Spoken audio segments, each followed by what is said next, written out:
23 of Beating Cancer Today. Just wanted to take a minute to thank everyone for such an incredible response. We've had such a really it's I didn't think that it was going to be that good of a response to the videos that we've been posting and the information that you guys have been sharing. It's been the response has been insane. The shares on all of our different platforms have been incredible. So thank you guys so much for the support that you're giving this page, and thank you for continuing to spread the information so we could grow the platform, and maybe this information will reach the people that it needs to reach. We're just about on every social media platform. I think that we've covered just about all of them under the title Beating Cancer Today. Some you can't post as long videos as you can on others. So, for the most part, the YouTube, Twitter, or X rather, Facebook platforms, those are going to be like your main ones, the Rumble ones. And so you look for us on everything, but I think those are going to be the main ones that you see the full length videos. So in any event, so yeah, we are on just about every social media platform. All the information and documentation, though, that you're going to hear me cite throughout all these videos, those are going to be found on our Facebook group page, Beating Cancer Today. That's where in the featured section, that's where I'll be posting all that stuff. So you could always find us on that. So we're continuing to work on this platform, trying to grow the audience as much as we can. So we really need your help to circulate the information. And everybody's been super great about doing it so far. So we're still working on adding our Warrior Wednesday that I had told you a couple weeks ago. And we're still building this studio that we're going to have a physical location for people to come to. So, for most part, it'll still be remote, but for people that are in the area, we're going to go ahead and provide that environment for them. So for those of you just tuning in, I'm not a doctor. I have no formal medical or biological training in any sense. I'm just a United States Marine, and I was diagnosed with stage 4 colorectal cancer. And after all of Western medicine's options were exhausted, and I went through chemo and surgery and radiation and everything, I exhausted all options, reached my lifetime max of chemo. After being sent home with no other options, I was sent home to collect my affairs, and I was referred to hospice. I had a social worker active, getting me into hospice, and that's where I'll spend my remaining days. I didn't like that storyline, so I decided to change the narrative so I could control the outcome. And in doing so, I found a great response and ultimately a cure in my disease through repurposed medicine. And that medicine that I'm referring to, that I've talked about in every episode so far, the medicine that I'm referring to is a collection of 5 over-the-counter ingredients that I refer to as my cancer cocktail.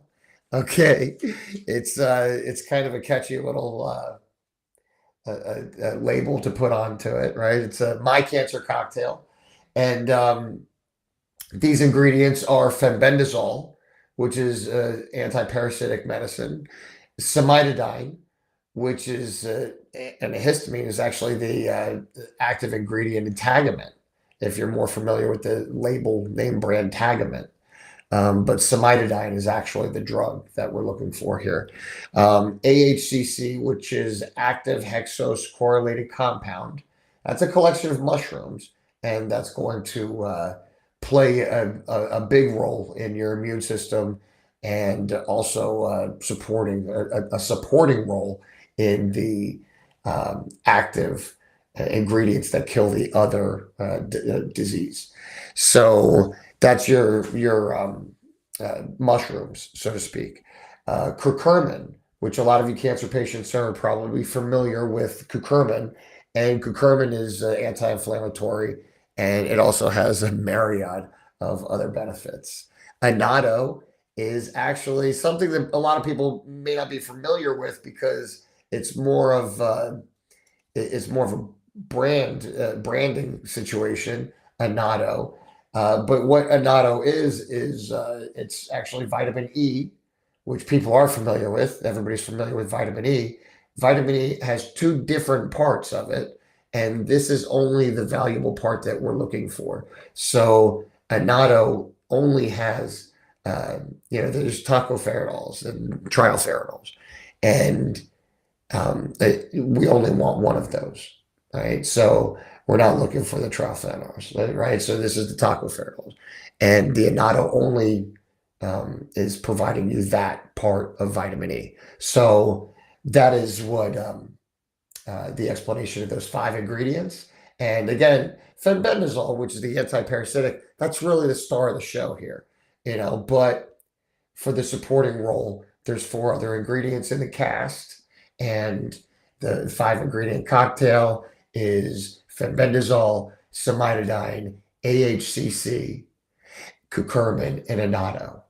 So there's your five ingredients, and it's working for thousands and thousands of people. So if you're in a position um, to take that, I feel that it would be beneficial for you. The illusion of being in control has been around since the inception of the United States, and actually way before that, since biblical times. The illusion of being in control has, been played a vital part in your social society, so to speak. Our foundation was built on the inalienable truths that were sincere. The details that were put into place protect us from any unforeseeable issue in the future, right? That was what our founding fathers had written and put in place for us. So it was something to protect us from ourselves. So, but somewhere over time, the mentality has changed, and it's changed, and because so much time has elapsed without an objection to the change of the mentality. Nobody objected to the mentality changing. They just figured that was the mind evolving. But that's not what was happening. We were straying further and further from those founding fathers' intent. So over time, the mentality was changing, and nobody objected to it. For some crazy, crazy reason, nobody objected to it, and the exception actually became the rule, and there became a new normal, as it was said, right? So that's how we got to where we are. And in a democracy, in a democracy, decisions are made directly by the people through voting. That's how we're supposed to live in a democracy. Those decisions are made directly by people through voting. While in a republic, people elect representatives to make the decisions for them on their behalf. So democracies emphasize a direct participation, while republics focus on elected official governing according to established laws and principles. So a lot of people think that we live in a democracy where you have direct control and are in the driver's seat, steering our country into the future. That's just not true.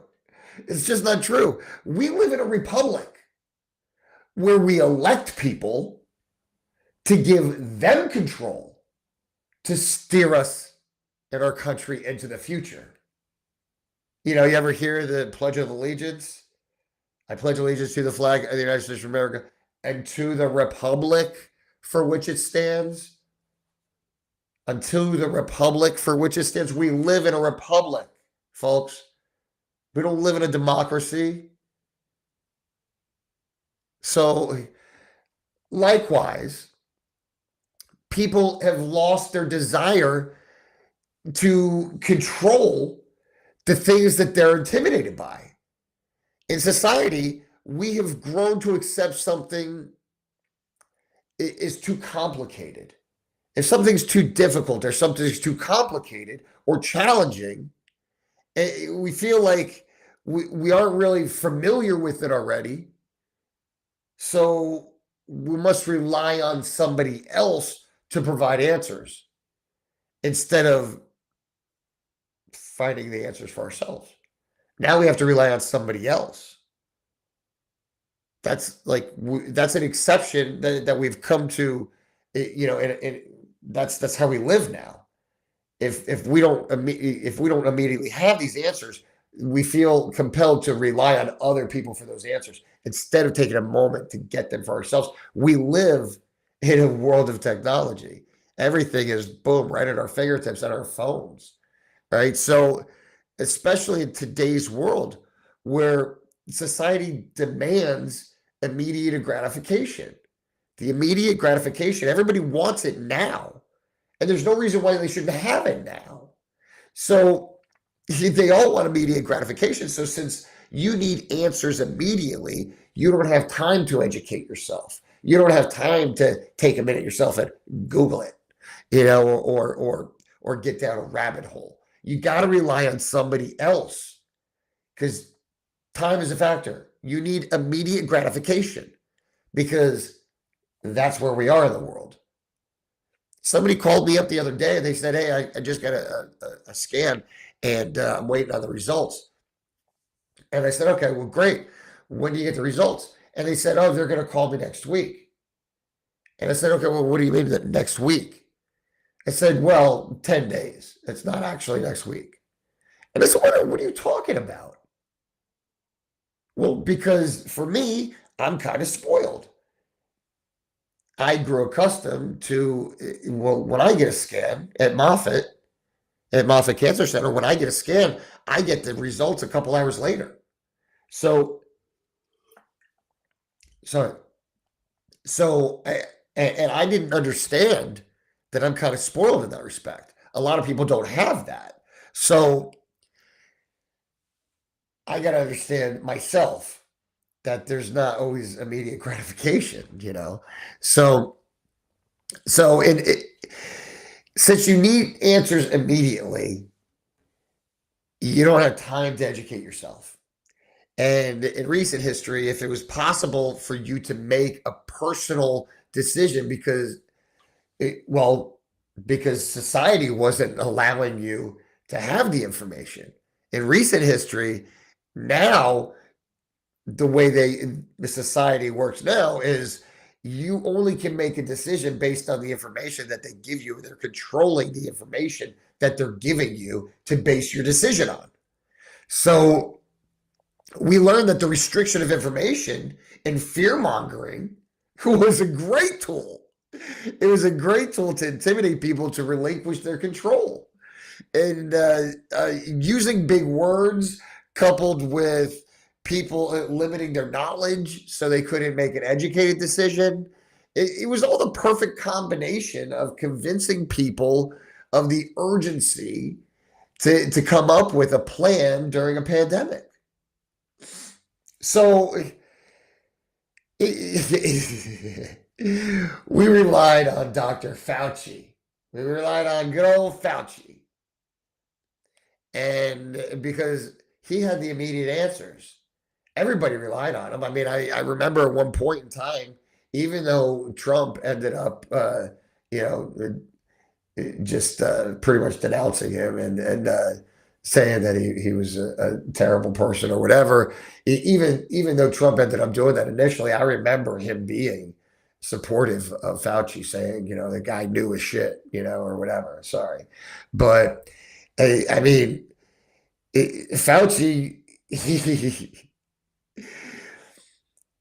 I mean, we wanted to get immediate answers, and we couldn't get the immediate answers because we didn't understand it.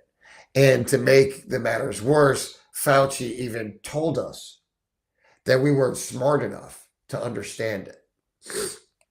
And it's funny because if enough people tell you that you're not smart enough to comprehend something, then ultimately sometimes you start believing it, you know? And in this case, he specifically told us that we weren't smart enough to understand it, and we should just trust him and take his word for it. So, I mean, using condescending terms like follow the science, people, it's like my computer programmer coming in and saying, gosh, Kevin, control alt delete, duh.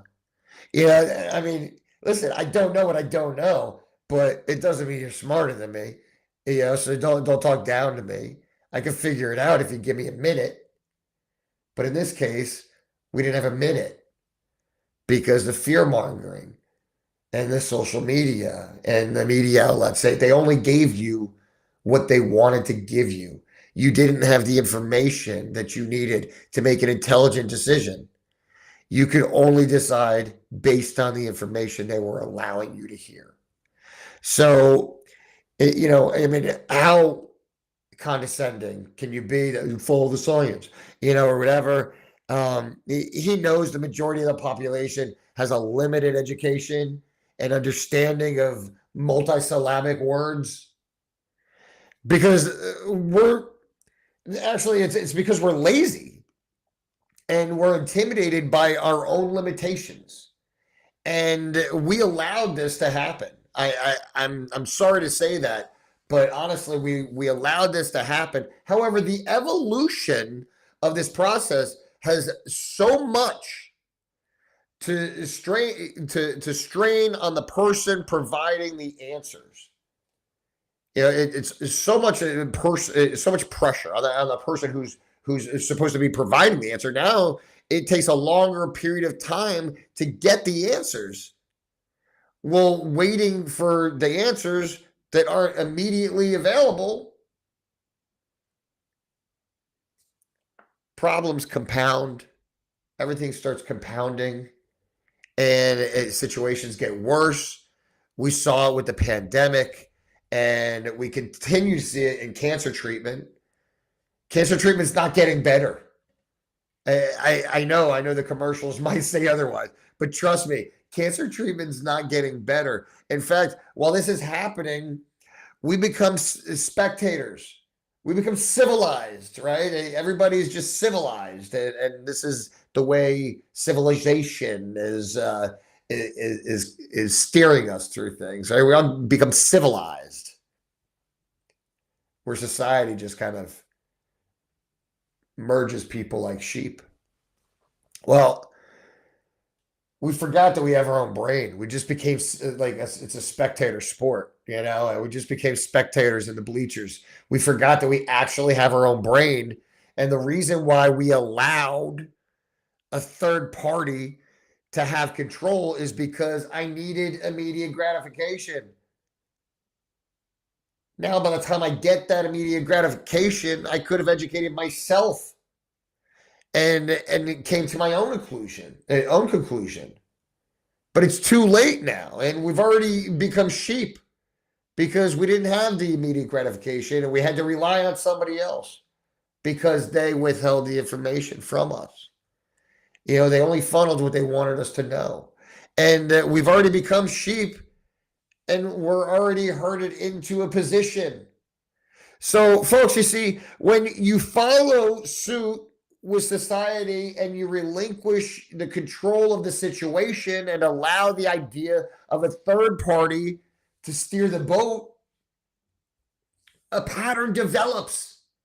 A pattern develops in the medical industry, and there becomes a misconception or an implied protocol that doctors or politicians, whoever in the role of a critical or situational awareness, whoever are in the positions who are in charge of the decisions, instead of merely being responsible for advising you to tell you your options and what they suggest based on their education, which, by the way, is limited also, You think they're a lot more educated than what they actually are, but we'll get that's another episode.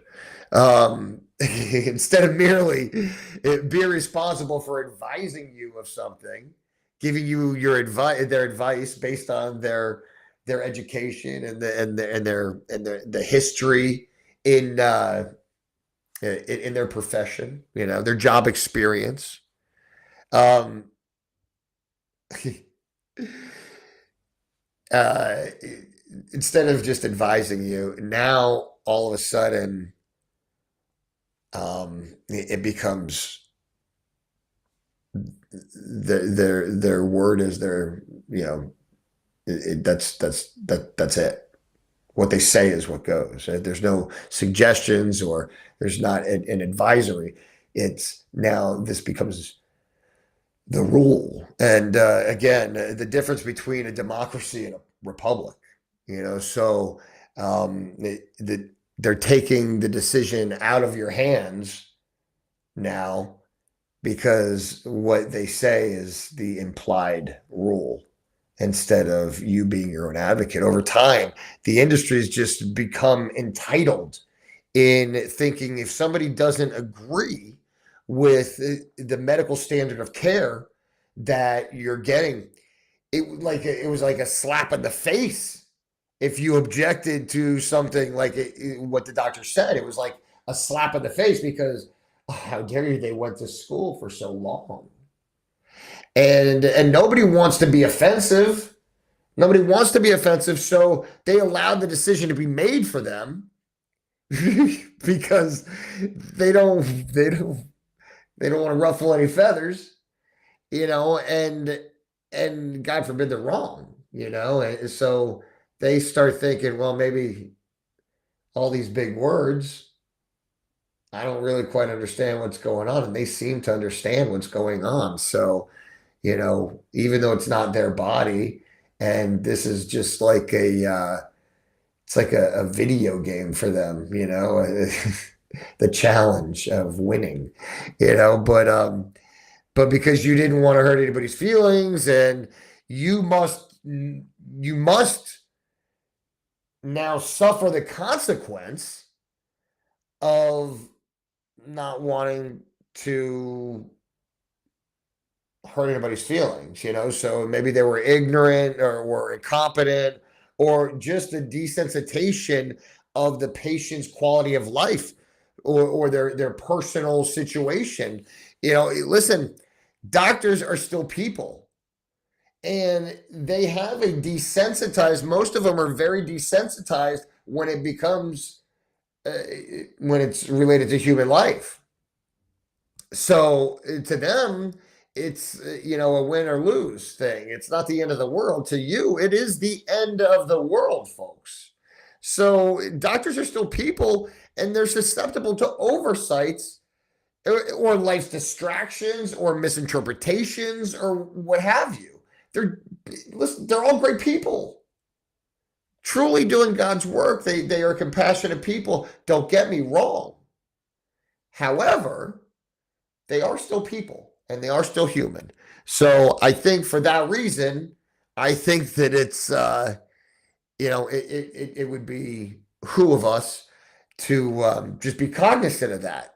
So many people have been reaching out and asking, asking what my doctor say about my decision to take this cocktail, and if they objected. What people need to remember is that when I took the cocktail, they had already given up on me. So when they gave up on me, when I made the decision from a position of abandonment, they had already given up on me. They already took off on me, man. They left me stranded. So when I made this decision, it was from a position of abandonment. And I wasn't worried about offending anyone because for me, I already felt abandoned. But had the situation been different, I don't think that I would feel the need to ask anybody for permission to stay alive. That is for sure. Being an advocate as a cancer patient is it's it's a big deal. And so I feel that the you don't usually feel like you are free to be your own advocate sometimes. I'm sorry, I get distracted because there's a few lights that are falling down in my studio that is still kind of under construction, by the way. We're going to get back to that. So being your own advocate, though, as a cancer patient, sometimes you don't realize that you have the opportunity to be your own advocate. And it's a crucial part in your battle to stay alive. It means actively participating in decisions that are being made about your care. And you got to ask questions, and you got to continuously seek information, continuously search to educate yourself, and seek for more and more information, and ensuring that your concerns are addressed. Every time somebody from the staff comes into that room for your appointment, make sure that all of your concerns are being addressed. Don't let them just rattle off a bunch of bullet points and move on to the next patient. Make sure that you get your time. You deserve it. So you make sure that your answers are being addressed. The questions are being addressed. So advocacy helps you understand your treatment options, and it helps you communicate effectively so you and your doctors are on the same page. I've heard so many people talk to me about how they were totally under a different impression that their doctors had set up for them. So this way you can communicate effectively with the healthcare providers, and you have a say in your treatment plan. It also empowers you to seek second opinions. I got second opinions. I went to Sloan Kettering. I went to MD Anderson, Mayo Clinic. I don't. I got to ask my wife. John Hopkins. So yeah, we did several different opinions, only because I took an active role as being an advocate for myself. When somebody said, "Oh yeah, we're just going to roll on into this," whoa, wait a second. I'll tell you when we're going to roll on into something. That is what I submit to you. If you're watching this video, make sure you have a voice in your treatment. I found that throughout my journey, I was able to glean more information from my doctors through persistent dialogue. I kept them talking. And the more you keep somebody talking, make sure you shut your mouth long enough to listen. You keep them talking, though. You keep them stimulated in conversation, and they start talking, and more information comes out that may not have otherwise come out had you just been a hermit. So for me, I got information out of my doctors through persistent dialogue, and that allowed me to make an educated decision about my care. Now, like I said, ultimately, when it came down to it, the choice to take this cocktail, well, that was God's plan, So I didn't have to check with the doctors for that. So I learned that there's a systemic formula to healthcare where the doctors are only able to allot themselves a specific amount of time per patient.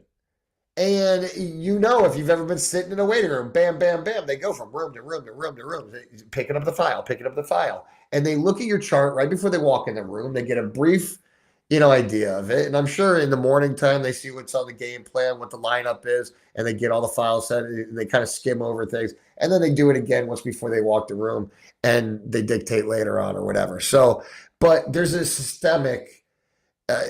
systemic formula to the way they do things, where they're only allotting themselves a certain amount of time per patient. So if you start asking questions, it throws the rhythm off, and it makes it difficult for them to move on to the next patient. So you got to start throwing monkey wrenches in. Yes, okay. So maybe then their appointment times start stacking up and there's a full waiting room or whatever. Listen, that's not my problem. It's not my problem. I waited my turn and I deserve to ask these questions. And so over time, the mentality it turns from the doctors being paid to provide you a service to now, oh geez, I'm really just so hopeful that I get any amount of time. Just give me a second, please. Oh, I'm so grateful to get any time at all. Well, that's not what it sounds like when they got their hands out, and they're sending you to bill collectors and everything else. Like they were doing you a favor. Well, if you're doing me a favor, why so much money? So, so I learned that over time, that mentality kind of changes. And it goes from you saying, oh, eh, I deserve this much time to now all of a sudden we're like, oh, please, please just give me a speck of your time. Right.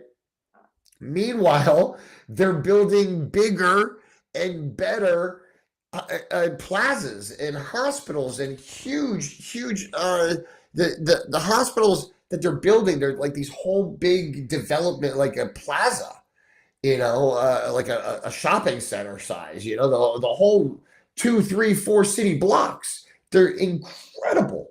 The size of these places. The hospital, they're building them for more and more patients that they're predicting for the future, and they're all cancer center hospitals. They're all cancer center places.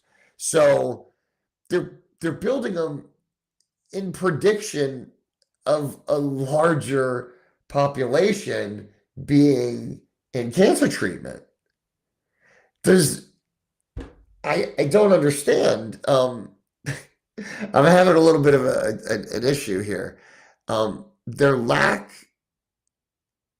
does their lack of effort aid in predicting the patient base is going to get larger going into the future because they're going to stop trying?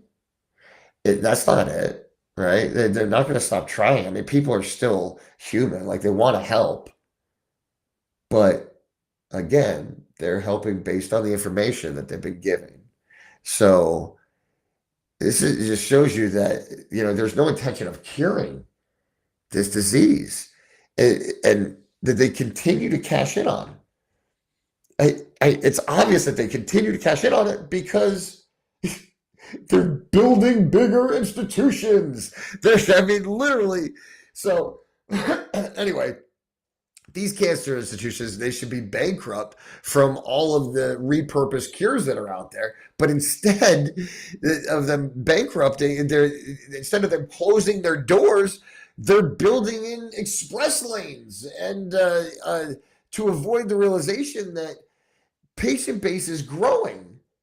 They don't want you to think that it's growing, so they're building these bigger institutions with express lanes to avoid crowded parking lots. So people don't think that cancer is killing more and more people, and only a few people are getting richer and richer.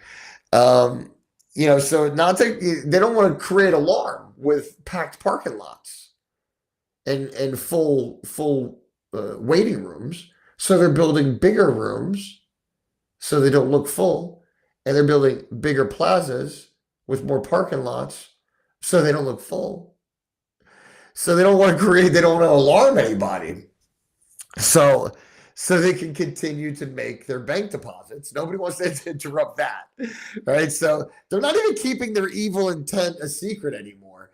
It's kind of crazy what they do now, and I mean they're doing it right in front of your plate, in your face. What do they call it? Hiding in plain sight. If we just open our eyes and see that they are building a foundation for more patients in the future, they are expecting.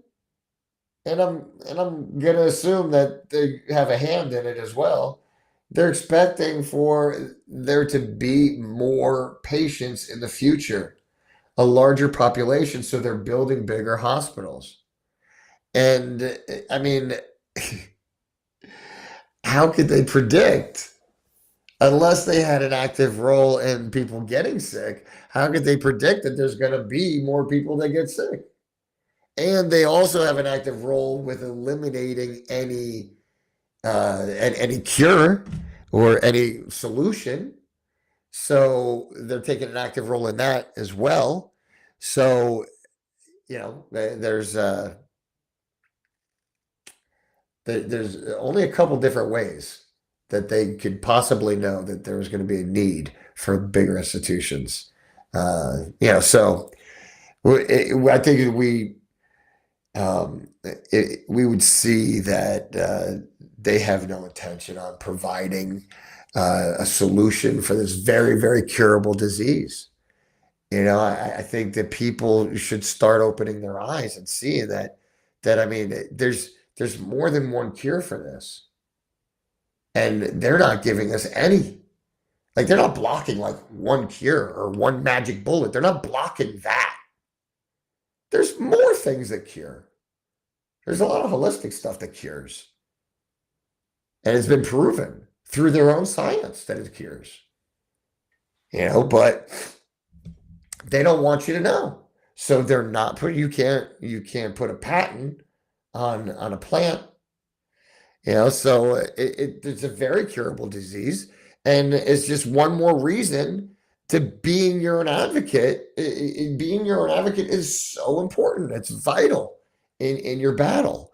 The reason I bring any of this information up is to illustrate to you guys that there is absolutely nobody coming to your rescue. There's nobody coming to your rescue. The system doesn't allow it.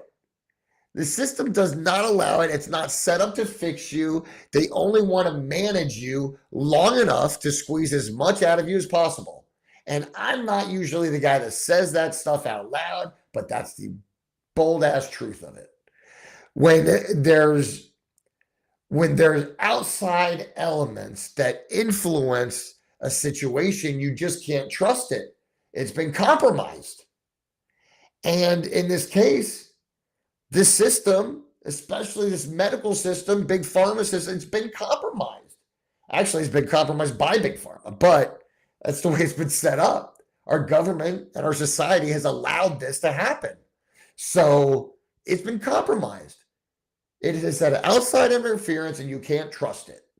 And so you got to regain control of the situation. You're going to regain control of the situation and approach it from a strategic angle.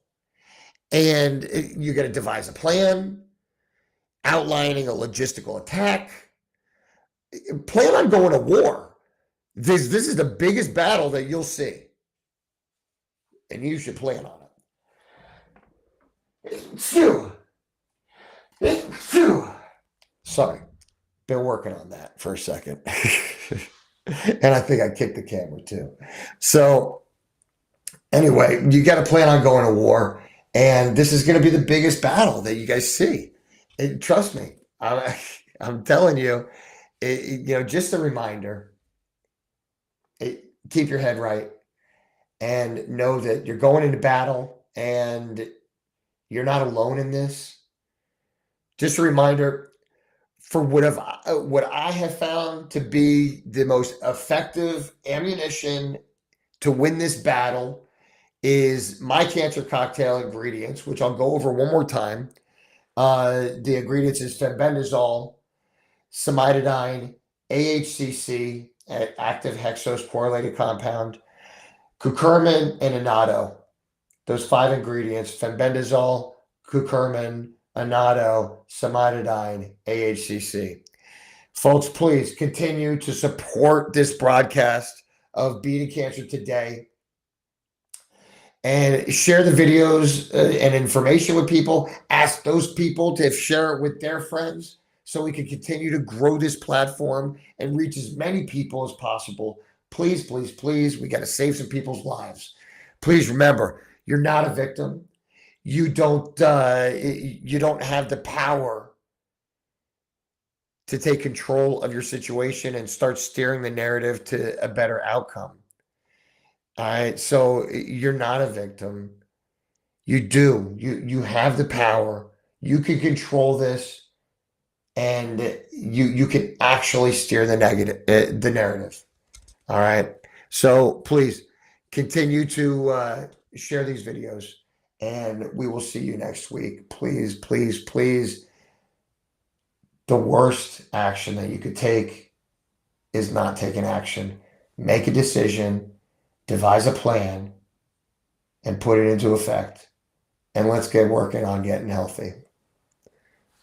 We'll see you guys next week.